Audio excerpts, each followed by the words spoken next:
I tried something a little unconventional for the countertops. I'm really excited about it. I think it turned out good, but I wanted to get your opinion as my viewers on what you think. If I should use this again in different houses or if I should just scrap the whole thing. And what I did here was I put an edge on the square countertop with the router so it wasn't so squared out. And we started out by spraying our primer on. This is what we use for primer. You can get a better primer if you want that's more sticky. But we use this. This should do the job. And I sprayed the whole project with my spray.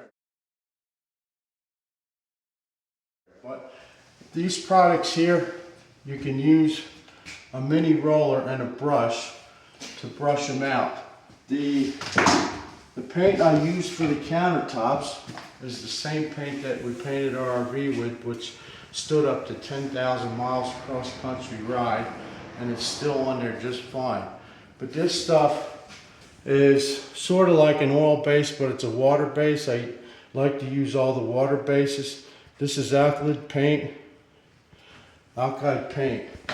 And what this does, it makes it easier for you to use a roller because the stuff kind of flattens and levels itself out. Some paints you use, they'll leave all the puffy spots on it and all, but this stuff here seems to level out and makes itself equal on the whole place that you're working on.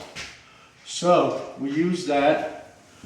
We painted 2 coats of that onto the countertops, and then what you do while it's still wet, they sell this for garage floors, but we decided to try it on countertops.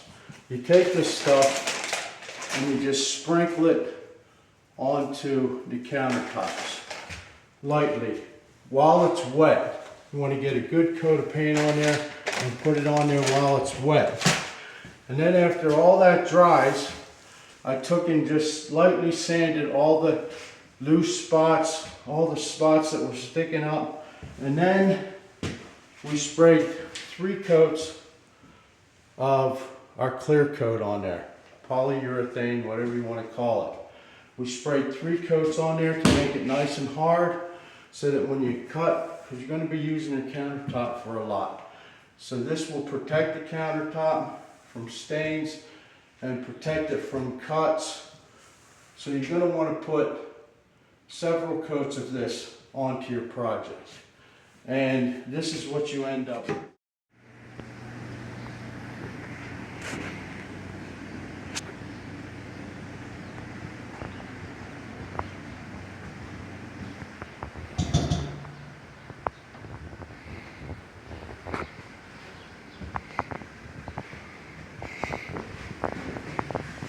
Please, in the comments, tell me what you think about the project. Your opinion is really important to me.